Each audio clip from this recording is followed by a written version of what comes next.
Bonjour à tous et à toutes. Je suis ravi d'être là avec vous aujourd'hui pour vous parler d'un sujet que j'adore, qui est la communication non violente, dont j'utiliserai l'acronyme CNV pour communication non violente régulièrement durant cette présentation. Un grand merci à Emmanuel d'avoir organisé cette session, de m'avoir accompagné plusieurs fois voilà, pour voir quelle est la meilleure formule pour vous présenter ce sujet. C'est une amie, je la connais très bien. Je suis aussi un peu stressé. Alors, je le suis par la problématique du lien, du mauvais lien que j'ai envoyé. Donc là, ça va me falloir un peu de temps pour que mon cœur se ralentisse un petit peu. J'allais dire s'arrête, surtout pas qu'il s'arrête. Et je suis aussi un peu stressé par la configuration, d'être seul devant ma webcam, même si ça devient habituel depuis maintenant 1 an. Mais voilà, j'aime bien voir les gens en face de moi, les réactions, les interactions. Je suis aussi un petit peu inquiet parce que cette présentation risque d'être un peu violente pour certains d'entre vous. Rien que le terme communication non violente génère parfois des émotions un peu désagréables chez certaines personnes. Est-ce que je suis violent si je ne connais pas ou si je ne pratique pas la communication non violente? Alors, si vous vous êtes déjà posé cette question, peut-être que par moment, cette présentation risque d'être un petit peu inconfortable pour vous. Mais avant de vous parler de CNV, je vous propose qu'on fasse un peu connaissance. Je m'appelle Olivier Babando, j'ai 45 ans et je suis marié à Pascal depuis presque 20 ans et on se connaît depuis pratiquement 25 ans. Et on a 2 filles, 2 adolescentes de 17 et presque 15 ans pour la deuxième, qui s'appellent Élise et Auréa. Alors vous me demandez peut-être pourquoi je vous parle de mes filles et de ma famille là. C'est parce que c'est grâce à elles et aux épreuves que la vie nous a mises sur notre chemin familial que je suis là aujourd'hui face à vous pour vous parler de CNV. Et l'épreuve la plus compliquée qui nous soit arrivée jusqu'à présent, c'est le handicap d'Auréa, notre plus jeune fille. Auréa est dysphasique, c'est un trouble du langage. Et ce qui s'apparentait à un défi insurmontable à mes yeux quand on l'a découvert, c'est avéré être la chose la plus belle qui me soit arrivée dans ma vie. Parce que grâce à ça, j'ai pris conscience de plein de choses, et notamment que derrière l'apparente efficacité d'une communication et d'une éducation traditionnelle que je maîtrisais à merveille, pouvait se cacher beaucoup de souffrance. Je suis ingénieur de formation et par mon éducation et mon parcours professionnel, j'ai toujours été un adepte des organisations hiérarchiques pyramidales. Alors, pour être plus précis, j'étais un adepte de ce paradigme de relation et de communication dans lequel certaines personnes, par leur pouvoir, par leur statut, leur rôle, leur fonction, ont le pouvoir sur d'autres personnes. Et c'est le cas notamment des parents vis-à-vis des enfants, mais c'est le cas aussi d'un manager vis-à-vis de ses collaborateurs ou d'un chef, d'un patron vis-à-vis de ses salariés. Et ce modèle d'organisation, de communication, ne marchait pas du tout avec Auréa. Et en fait, il ne marchait pas non plus avec Élise, la plus grande d'ailleurs, mais ça, on ne s'en rendait pas compte avec ma femme. Et grâce à ça, grâce au fait qu'on était confronté à cette problématique avec Auréa, avec ma femme, on s'est dit à un moment, il faut qu'on fasse les choses différemment, parce que comme le disait Einstein, la folie, c'est de faire la même chose encore et encore, en attendant des résultats différents. Alors c'est ce qu'on a fait, on a cherché à faire les choses différemment, pour voir si ça pouvait marcher mieux, et on a découvert la communication non violente il y a un peu plus de 4 ans. On s'est formé régulièrement, ma femme et moi encore plus, plusieurs dizaines de jours par an, et voilà, c'est la formation que je pratique au quotidien depuis plus de 4 ans qui m'a le plus changé dans ma vie, à la fois en tant qu'homme, en tant que papa et en tant que mari. À tel point que j'ai décidé, il y a un peu plus d'1 an, février, début de l'année dernière, d'entrer dans le parcours de certification des formateurs en communication non violente pour être certifié d'ici 2 voire 3 ans. Et comme je vous le disais, je ne crois plus trop, voire même plus du tout à ce modèle de communication et de relation que j'utilisais régulièrement et que je maîtrisais, et qu'on voit beaucoup, notamment en entreprise. C'est pour cette raison qu'à la fin de l'année dernière, j'ai décidé de quitter l'entreprise dans laquelle j'avais travaillé pendant presque 20 ans, c'est Airbus, pour vivre à 100% ma passion pour la CNV et mon activité de formateur que j'avais commencé 3-4 ans auparavant. Une des premières choses dont je me suis rendu compte quand j'ai découvert la communication non violente, c'est à quel point les émotions sont essentielles, et pas seulement dans ma vie, mais dans la vie de chacun et chacune d'entre nous, parce que nous, les êtres humains, nous sommes des êtres émotionnels. C'est comme ça qu'on fonctionne. Alors imaginez par exemple que vous êtes en voiture, vous êtes en vacances dans ce paysage, et que vous passez un moment super agréable. Quelques instants après, toujours en voiture, toujours en vacances, c'est toujours super agréable, et tout d'un coup, vous voyez ça sur le tableau de bord de votre voiture. il est probable que pour la plupart d'entre vous, le moment soit un petit peu moins agréable que ce qu'il était auparavant. Quelle est votre réaction? Deux possibilités que je vous offre. La première, vous arrêtez la voiture, vous descendez de la voiture, vous ouvrez le capot et vous déconnectez le câble de la jauge de carburant pour faire disparaître ce signal et vous reprenez la route comme si rien ne s'était passé. Ou deuxième possibilité, vous arrêtez la voiture, prenez une grande inspiration, vous prenez votre smartphone et vous regardez les stations-service les plus proches, vous choisissez celle qui vous paraît la plus pratique, vous estimez le temps et la distance pour la rejoindre, et peut-être que vous envisagez réduire un peu la vitesse de votre voiture pour économiser un peu de carburant pour augmenter vos chances d'atteindre cette station-service. Alors, je ne vais pas vous demander, mais je suis à peu près sûr que vous allez tous choisir cette deuxième option. Parce que même si ce signal, quand il apparaît, vous rend la vie un peu moins agréable que ce que c'était, il vous aide énormément. Il vous donne des informations extrêmement précieuses sur la situation pour vous aider, j'ai envie de même dire pour vous pousser à adapter votre comportement pour votre confort, mais dans certains cas aussi votre santé, voire votre sécurité. Et bien pour les êtres humains, pour tous les êtres humains, les émotions fonctionnent exactement de la même manière. Avec les émotions, notre corps nous dit régulièrement hey, écoute-moi attentivement, j'ai quelque chose d'extrêmement important à te dire. Mais contrairement à ce signal sur le tableau de bord de notre voiture que n'importe quel conducteur comprend en un quart de seconde, ce n'est pas toujours le cas et ce n'est pas aussi facile en ce qui concerne nos émotions. Et c'est à chacun d'entre nous d'essayer de comprendre ce qui se cache derrière nos émotions. Et ce que j'ai réalisé quand j'ai découvert la CNV, c'est que personnellement, je n'avais jamais appris à écouter mes émotions et encore moins à les comprendre et à partager ça aux personnes de mon entourage. Et plus généralement, j'ai pris conscience que j'avais jamais appris à communiquer avec les autres. Alors, j'étais bienveillant et mon intention a toujours été d'être gentil avec les autres, en tout cas la plupart du temps. Et j'ai toujours régulièrement fait de mon mieux pour créer un environnement convivial, amical, de confiance autour de moi. Et pourtant, j'ai agi parfois, et j'ai même envie de dire souvent, d'une manière qu'à donner des résultats complètement opposés à cette intention bienveillante. Et à cause de ça, j'ai perdu beaucoup d'amis, très souvent et régulièrement tout au long de ma vie, mais j'ai toujours trouvé d'excellentes raisons pour nier ma part de responsabilité dans cette situation, dans la dégradation de la relation que j'avais avec certains de mes amis. Et ce que j'observe aujourd'hui, j'aime bien observer les gens par ma nouvelle activité, c'est que ce que j'étais il y a quelques années n'est pas un cas particulier.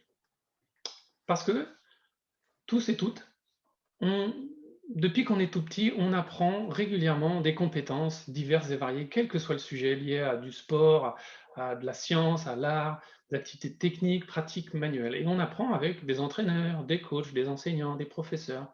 Voilà. En fait, on apprend avec des professionnels de la discipline qu'on a envie de découvrir. Mais pour la très grande majorité d'entre nous, en revanche, on est rare à apprendre des compétences en communication interpersonnelle. C'est ce que j'ai réalisé et c'était le cas pour moi. Alors, bien sûr, c'est probable que certaines diront, mais si, on a tous appris à communiquer avec les autres. Oui, c'est le cas. On a appris auprès de gens et par mimétisme de gens qui eux-mêmes n'avaient jamais été formés, auprès de nos parents, auprès de nos familles, auprès de nos amis, nos collègues, tous les gens qu'on a croisés tout au long de notre vie. Donc en réalité, pour la plupart d'entre nous, on a appris cette compétence de communication interpersonnelle auprès d'amateurs de cette compétence et rarement auprès de professionnels. Et ce que j'observe régulièrement aujourd'hui dans les stages que j'anime ou les groupes de pratique ou dans mon entourage personnel, professionnel, c'est que malgré parfois des circonstances qui le mériteraient, de mon point de vue, on est rare à questionner, à remettre en cause notre manière de communiquer avec les autres. Et je suis pourtant convaincu qu'on devrait le faire régulièrement parce que l'impact de nos mots sur les gens et la relation qu'on a avec les gens peut vraiment être dévastateur. J'en ai fait l'amère expérience à de nombreuses reprises tout au long de ma vie. Et puisqu'on utilise tous cette compétence de communication interpersonnelle, on utilise tous les jours, cette compétence de communication interpersonnelle dès lors qu'on ne vit pas seul sur une île déserte. Et en ce sens, je suis aujourd'hui convaincu qu'on devrait tous régulièrement prendre soin de cette compétence tout au long de notre vie. Et c'est en tout cas, moi, quand j'ai découvert ça, quand j'ai réalisé ça, que j'ai découvert la communication non violente. D'abord en lisant ce livre de Marshall Rosenberg. Donc Marshall Rosenberg est la personne qui a inventé ce concept de communication non violente. Et ce livre, c'est son livre référence, le livre référence de la CNV. Ensuite, j'en ai lu des dizaines d'autres sur le sujet. J'ai regardé des centaines d'heures de vidéos sur Internet. J'avais 40 ans à cette époque. Et ça a clairement été le tournant de ma vie entière. Et après ça, je me suis formé régulièrement et c'est toujours le cas. Et j'en suis aujourd'hui à plus de 80 jours de formation. Et après plus de 4 ans de pratique quotidienne de la CNV, je peux assurer, garantir, dire que j'avais une vie avant 40 ans sans la CNV et j'en ai une complètement différente, transformée, métamorphosée de manière extrêmement positive grâce et avec la CNV. Et quand j'ai découvert la CNV, la première chose dont je me suis rendu compte, c'est que j'étais abasourdi de prendre conscience que pour la plupart d'entre nous, on est éduqué pour comparer les gens, pour critiquer les gens et pour juger les gens. Et pas forcément de manière négative d'ailleurs, ça peut être de manière positive. On va dire que lui, il est bien, il est gentil, contrairement à l'autre, mais voilà, des comparaisons, des jugements qui peuvent être parfois positifs. Et malheureusement, on fait ça tous très bien, parce que comme le disait Gandhi, montrer l'exemple n'est pas le meilleur moyen pour convaincre, c'est le seul. Et puisque pour la plupart d'entre nous, on voit ce type de communication tout autour de nous depuis qu'on est tout petit dans de nombreuses situations, à la maison, à l'école, au travail, mais aussi à la télé, au cinéma, et je ne vous parle même pas des réseaux sociaux, et ben, pour la plupart d'entre nous, on a appris cette manière de communiquer de manière extrêmement facile, extrêmement aisée, et c'est devenu quelque chose de naturel pour la très grande majorité d'entre nous. Et ce qu'on a appris depuis qu'on est tout petit, c'est que quand on vit une situation désagréable, lors de laquelle on a des sentiments voilà, inconfortables, on a appris à chercher là où les personnes qui sont responsables de ça, et généralement on y trouve les personnes responsables de cette situation. Et ce qu'on a appris depuis qu'on est tout petit, c'est qu'en toute situation, en toute circonstance, on cherche qui a raison, qui a tort, qu'est-ce qui est bon, qu'est-ce qui est mauvais, qu'est-ce qui est normal et qu'est-ce qui ne l'est pas. Et on considère que les autres sont mauvais ou ont tort si leur comportement ne correspondent pas à nos valeurs. En communication non violente, cette manière de vivre les relations avec les autres s'appelle le mode chacal. Et le chacal a deux manières de vivre une situation compliquée, d'accueillir un message difficile qu'on lui envoie. Soit il se juge, il se critique et se sent coupable de la situation qu'il est en train de vivre, soit en réaction, il juge et critique l'autre personne impliquée dans cet échange, dans ce dialogue. Alors peut-être que vous vous dites, mais qu'est-ce que ça veut dire concrètement? C'est un peu rapide, un peu simple ce que je viens de vous dire. Alors je vous propose d'illustrer le mode chacal avec une situation certes théorique, mais réaliste, réalisable. Elle est réelle pour moi, elle sera réaliste, j'espère pour vous. C'est une situation que j'ai vécue régulièrement en entreprise, et si elle ne vous parle pas trop, je vous invite à essayer d'en trouver une qui se rapproche de celle dont je vais vous parler dans votre environnement professionnel, voire personnel. Donc imaginez que vous êtes au travail, vous êtes en réunion, et pendant cette réunion, vous avez dû faire une présentation à certaines personnes en face de vous, certains de vos collègues. Et vous avez observé ce genre de réaction des personnes en face de vous. Alors peut-être que vous commencez à vous raconter des choses sur vous-même, vous dire que vous commencez à vous critiquer, qu'effectivement, vous n'êtes peut-être pas un bon présentateur. Peut-être que vous commencez dans votre tête à critiquer vos collègues qui ne vous portent pas suffisamment d'attention à vos yeux. Imaginez qu'après cette présentation, l'une des personnes qui a assisté à cette réunion, à cette présentation, vient vous voir et vous dit que pour lui, c'était un cauchemar, vraiment que la présentation, elle était horrible. Vraisemblablement, cette personne ne pratique pas la communication non violente. Mais imaginons que c'est votre cas aussi, à ce stade de l'échange que vous avez avec cette personne, et en bon chacal, vous pouvez, en fonction de ce que vous avez vécu, de votre histoire, de votre éducation, d'abord vous sentir coupable et vous dire, ouais, dans votre tête, ouais, c'est vrai, ça craint, j'étais tellement mauvais, ils doivent certainement tous penser la même chose. Vous pouvez aussi, en réaction, peut-être lui dire quelque chose du genre, mais tu sais, c'est quoi le problème avec toi? De toute façon, tu n'es jamais content. Alors bien sûr, je pense qu'on est à peu près, vous n'êtes pas à peu près tous d'accord que le message que cette personne vient vous donner n'est pas très bienveillant pour vous. Et peut-être que certains considèrent que c'est lui ou elle qui est responsable de la possible dégradation de votre relation en venant vous dire un truc pareil. Mais mon point de vue, c'est qu'en réagissant à cette phrase en mode chacal contre vous ou contre l'autre, vous entrez dans ce cercle vicieux et de mon point de vue, vous devenez aussi responsable de la possible dégradation de la relation que vous avez avec cette personne. Néanmoins, j'ai envie d'insister sur un point extrêmement important en communication non violente. Le chacal n'est pas une mauvaise personne. C'est juste une part de nous qui utilise une manière de communiquer qui ne crée pas la connexion nécessaire d'abord avec lui-même, avec ce qu'il est en train de vivre, puis avec l'autre, avec ce que l'autre est en train de vivre, pour initier un dialogue, une communication constructive. Mais ce qu'il a à dire à propos de cette situation est extrêmement important pour lui, et je pense vraisemblablement doit être dit à cette personne, mais probablement d'une manière différente pour créer un dialogue et du lien avec la personne. Donc, je vous propose de voir comment la communication non violente peut aider notre part chacal à exprimer notre point de vue dans une situation donnée. La toute première chose à faire, c'est l'invitation de la communication non violente, c'est d'abord de clarifier votre intention quand vous voulez entrer en dialogue avec une autre personne. Parce que l'invitation, l'intention de la communication, c'est de prendre soin de la qualité de la relation avant le résultat. C'est d'abord la qualité de la relation, le résultat viendra après. Par conséquent, je vous invite vraiment à prendre suffisamment de temps pour clarifier ce que vous attendez de l'échange que vous voulez avoir avec la personne qui vous a stimulé par son comportement ou sa phrase. Parce que si votre intention est de lui gueuler dessus, de vous défouler, de le critiquer, de le changer, de lui montrer que vous avez raison, le risque est très élevé que ça ne prenne pas soin de la relation que vous avez avec lui et de rentrer dans un conflit qui vous amènera on ne sait où. Quand c'est clair pour vous, votre intention pour rentrer dans ce dialogue, la deuxième chose à faire, c'est de clarifier ce que vous avez vécu dans cette situation. Parce que si ce n'est pas clair pour vous, ça le sera encore moins pour la personne à qui vous avez envie d'en parler. Et pour ça, le processus de CNV peut aider à clarifier ce qu'on a vécu dans chaque situation. Mais avant de vous en parler dans le détail, j'ai juste envie de vous dire qu'est-ce qui se passe pour chacune d'entre nous lorsqu'on est stimulé par quelque chose. Ce qu'on observe, c'est qu'un stimulus génère un comportement. Et ça, c'est la partie visible de l'iceberg. En fait, le processus interne est bien plus complexe que ça, même si ça intervient en une fraction de seconde. En fait, ce stimulus est analysé par votre cerveau et le résultat de cette analyse est une interprétation de la réalité. Mais c'est votre interprétation de la réalité qui est basée sur vos valeurs et vos croyances qui ont été modelées au fil des années par votre éducation et votre histoire dans l'environnement dans lequel vous avez vécu. Et c'est cette interprétation, mais j'insiste dessus et je vais souvent insister dessus, votre interprétation que vous faites de la réalité qui génère chez vous des émotions qui elles-mêmes vont générer un comportement.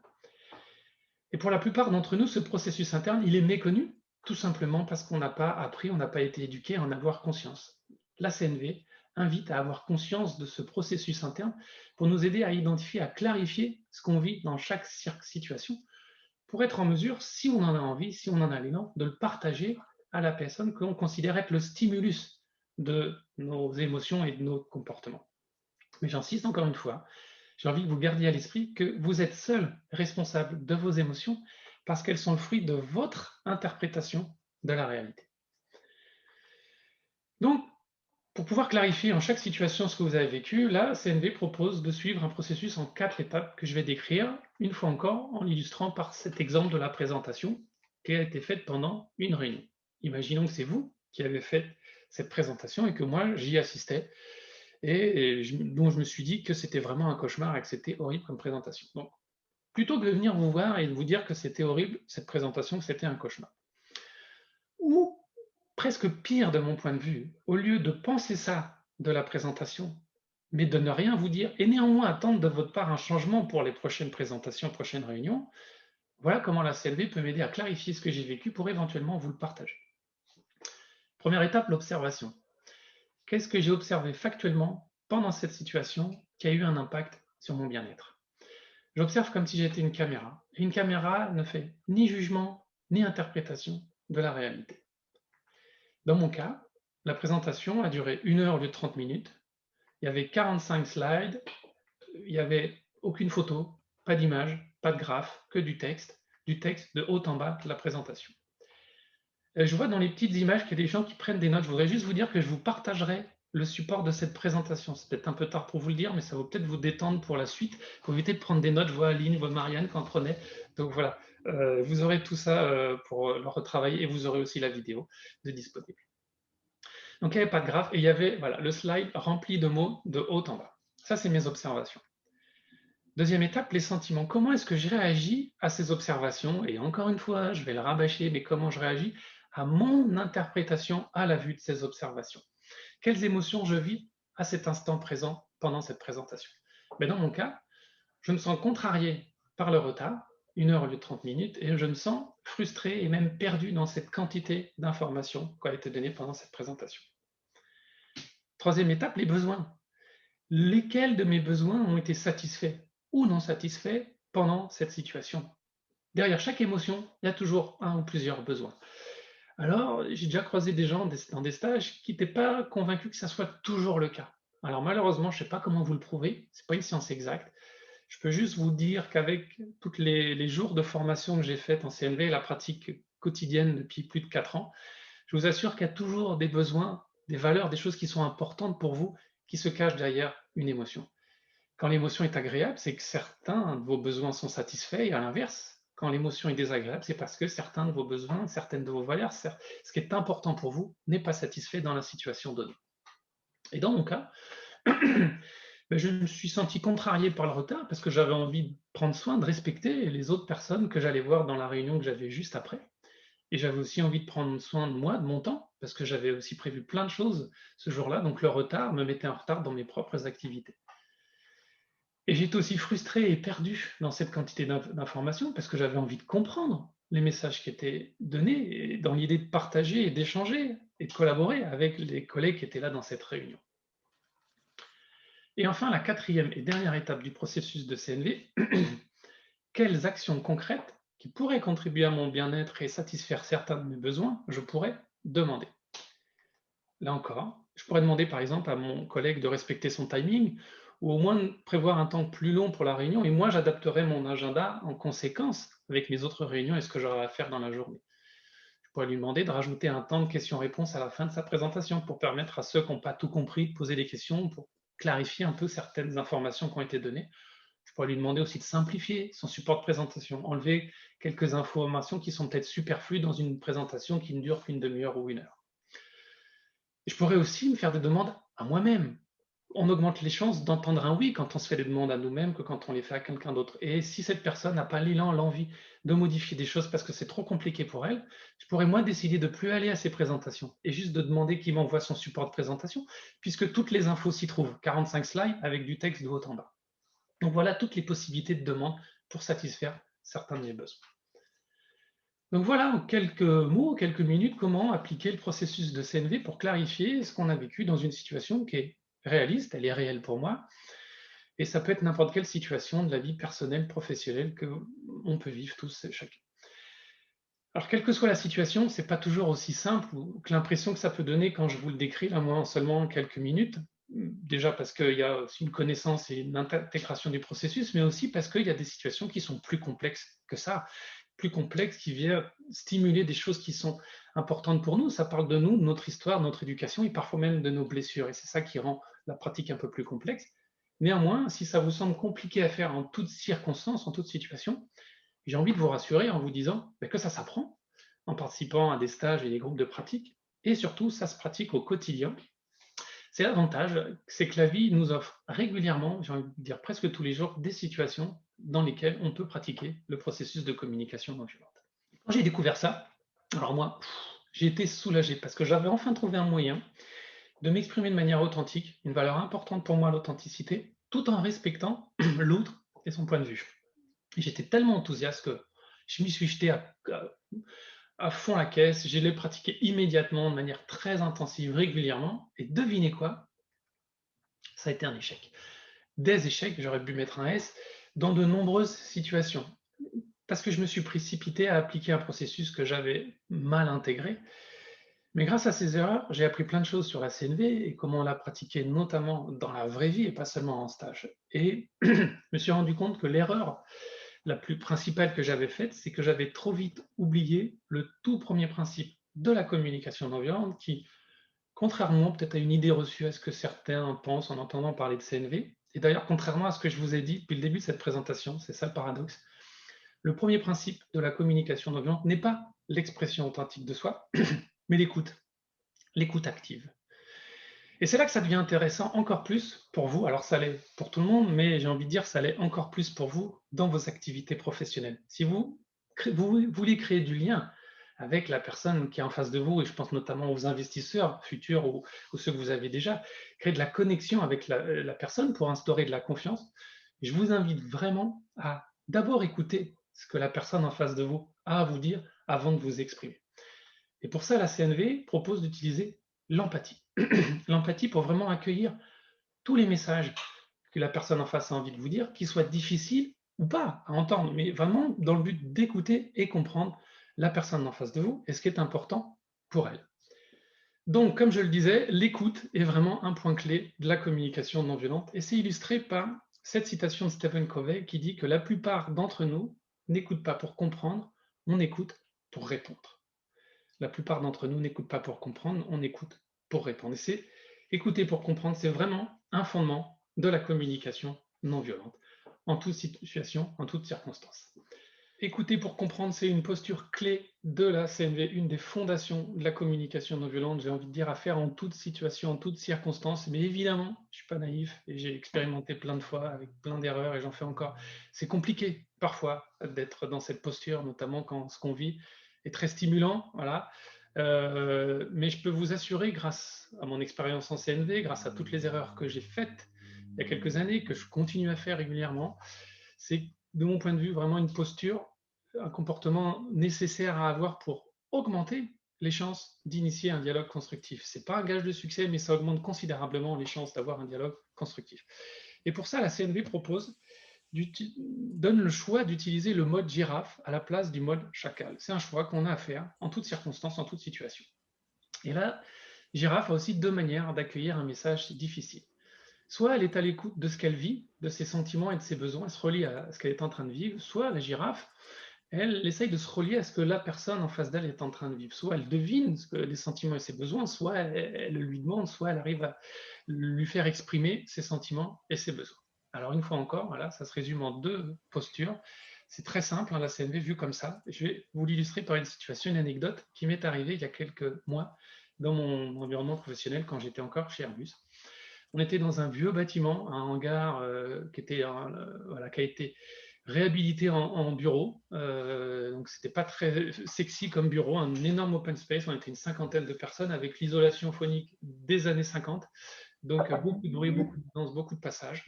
Et un matin, j'apprends qu'une partie de notre équipe, on était une cinquantaine, la même équipe avec le même manager, une partie de l'équipe avait pris la décision de transformer une de nos deux salles de réunion en bureau pour aménager dans ce bureau, sans en parler aux autres membres de l'équipe.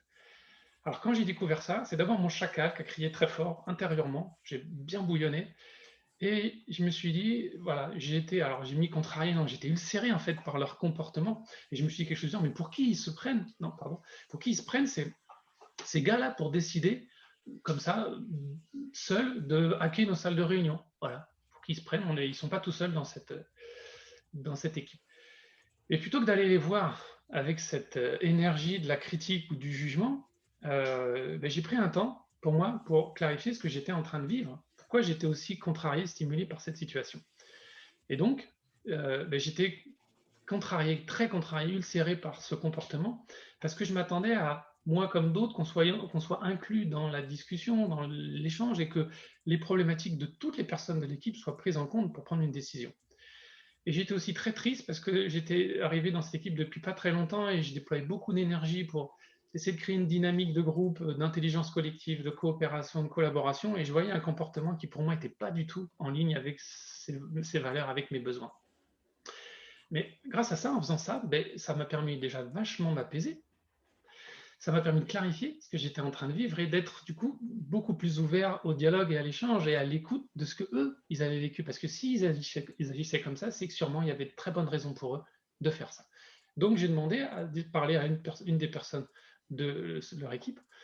Et j'ai écouté cette personne et elle m'a exprimé plein de choses sur l'équipe et notamment que cette personne-là était préoccupée et elle voulait prendre soin de l'équipe, qu'en avait marre de cet environnement et qu'aspirait à plus de calme, de tranquillité et de silence. Et puisque je l'écoutais, il m'a dit encore plein d'autres choses, pas forcément liées à cette histoire d'open space, toutes les problématiques qu'ils avaient avec leur manager, un autre manager, mais que je ne voyais pas, avec la pression qu'ils recevaient régulièrement du management pour délivrer, voilà, beaucoup de préoccupations et de stress quotidien.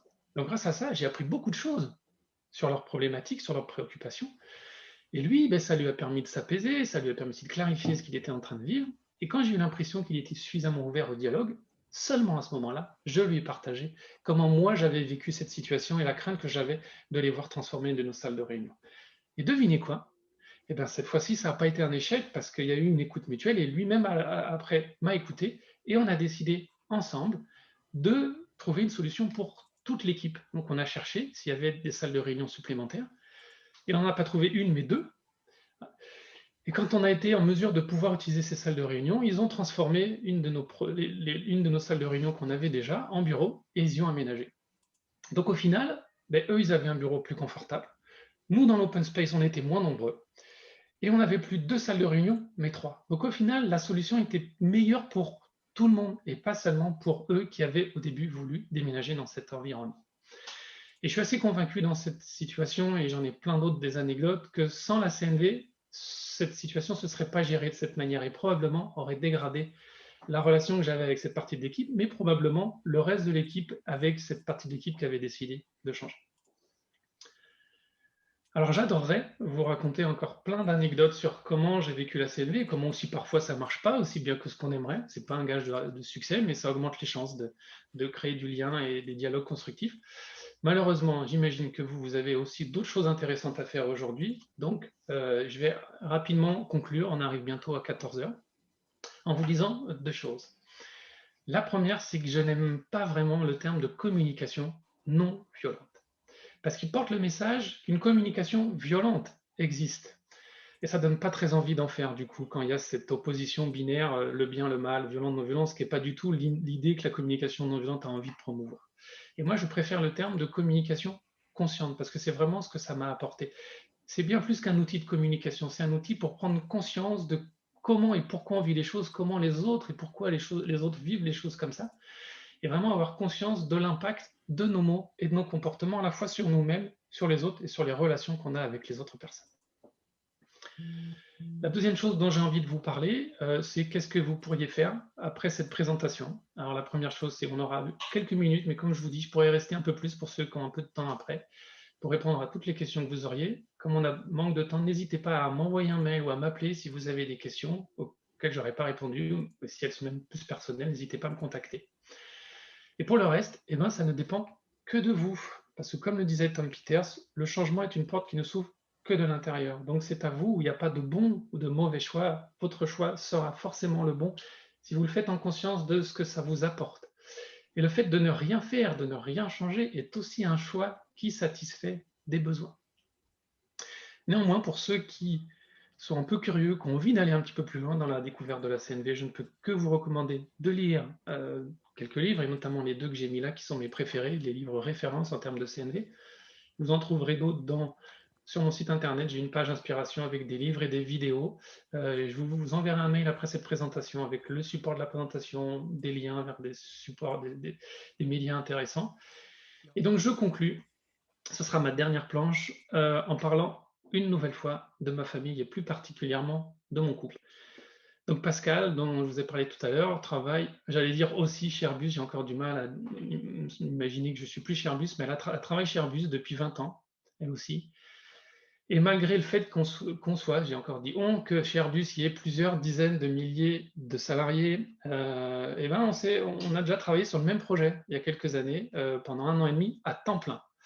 On était dans le même bâtiment, dans le même bureau, et son bureau était juste en face du mien, et on covoiturait tous les jours pour aller au travail. Et quand je dis ça, il y a souvent des gens qui font « Ouah, mais comment t'as fait ?» Eh bien, on l'a fait, et ça s'est super bien passé.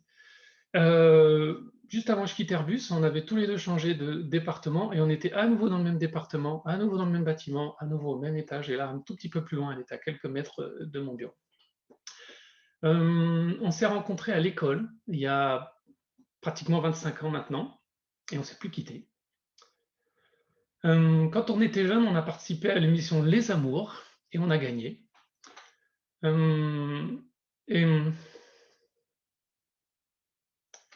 Et malgré tout ce qui nous est arrivé dans notre vie, toutes les difficultés, les épreuves, et notamment le handicap d'Auréa, on est toujours ensemble et plus fort que jamais, j'en suis convaincu. Je peux vous assurer que la CNV nous aide tous les jours pour prendre soin de notre relation et de l'améliorer au quotidien. Et si certains d'entre vous certaines sont pas convaincus qu'à titre professionnel, ça peut vous aider, ben, j'ai juste envie de vous dire qu'au moins à titre personnel, ça peut vous être très très précieux la CNV.